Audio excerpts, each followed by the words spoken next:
Assalamualaikum warahmatullahi wabarakatuh. Perkenalkan, nama saya Dwi Febriani Aminati Mustaqimah dengan nomor induk mahasiswa 103-22093. Saya dari kelas Islam dan HAM HTNC semester 3. Nah, di sini saya akan menyelesaikan tugas akhir mata kuliah Islam dan HAM, yaitu memaparkan 3 materi di dalam makul Islam dan HAM.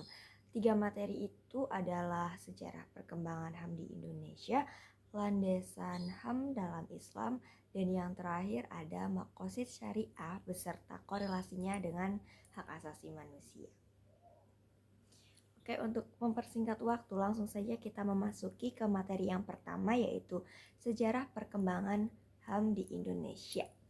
Nah, untuk mengetahui sejarah perkembangan HAM di Indonesia akan sangat lucu kalau kita tidak tahu apa itu HAM seperti itu. Walaupun saya yakin kalau penonton-penonton sekalian ini sudah tahu apa itu HAM, tapi saya akan tetap memaparkan seperti itu. Nah, untuk pengertian HAM, HAM atau hak asasi manusia adalah hak-hak yang melekat pada manusia dan pada harkat, hakikat, martabat, dan keberadaan manusia sebagai makhluk Tuhan yang Maha Esa, yang mana hak-hak ini merupakan anugerahnya yang wajib kita hormati, kita junjung tinggi, kita lindungi demi kehormatan serta perlindungan harkat dan martabat manusia.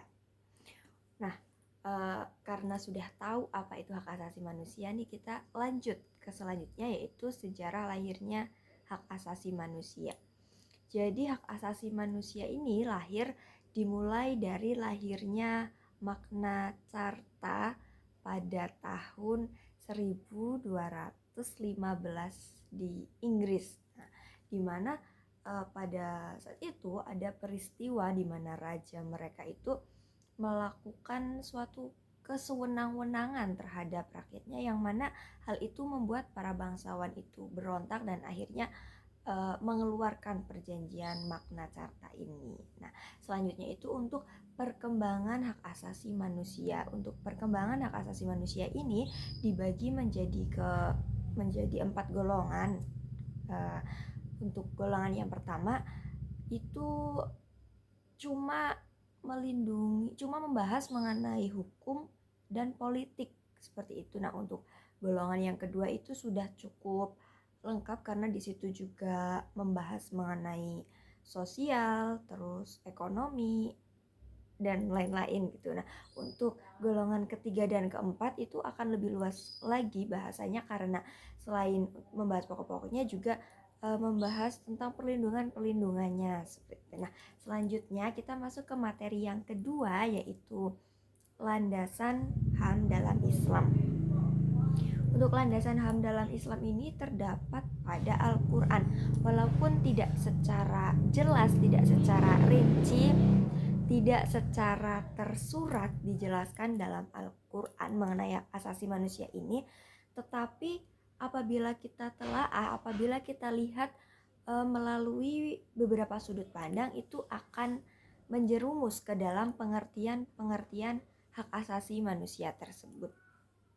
Nah, untuk contoh-contoh hak asasi manusia yang diatur dalam Al-Quran itu contohnya ada hak asasi, hak untuk hidup, terus hak kemerdekaan, terus hak untuk berilmu, yang mana untuk hak berilmu ini bisa kita ketahui contohnya ada dalam Quran surat Al-Alaq ayat 1-5, yang mana isinya itu adalah suatu perintah atau tuntutan untuk kita sebagai umat muslim menuntut ilmu seperti itu.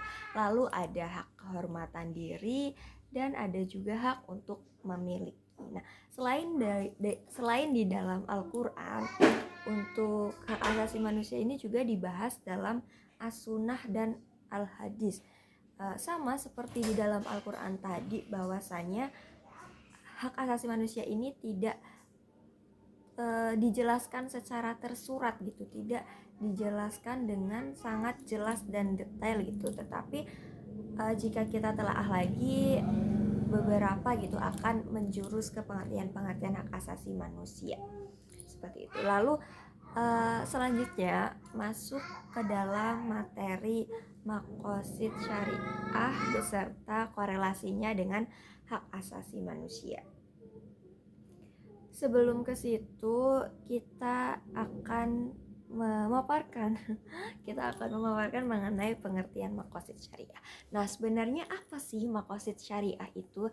Jadi, maqasid syariah itu adalah suatu tujuan dalam syariah gitu. Nah, jadi kita muslim itu mempunyai syariat-syariat yang harus ditaati oleh umatnya, seperti yang mana syariat-syariat ini mempunyai tujuan, mempunyai maksud untuk kemaslahatan umatnya, seperti itu.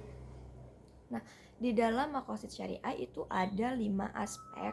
Aspek yang pertama itu ada hifzun ad-din, terus ada hifzun an-nafs, hifzun al-alaq, hifzun an-nasl, hifzun al-mal gitu. Nah, untuk hifzun ad-din itu adalah menjaga agama.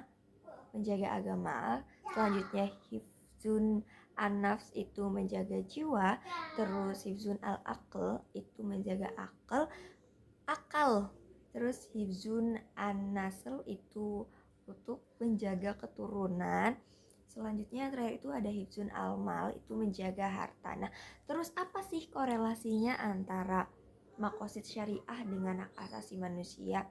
Nah, tentunya untuk maqasid syariah dan hak asasi manusia ini memiliki keterkaitan, memiliki korelasi yang sangat kuat, di mana keduanya ini sama-sama menjunjung tinggi hak-hak manusia, seperti itu.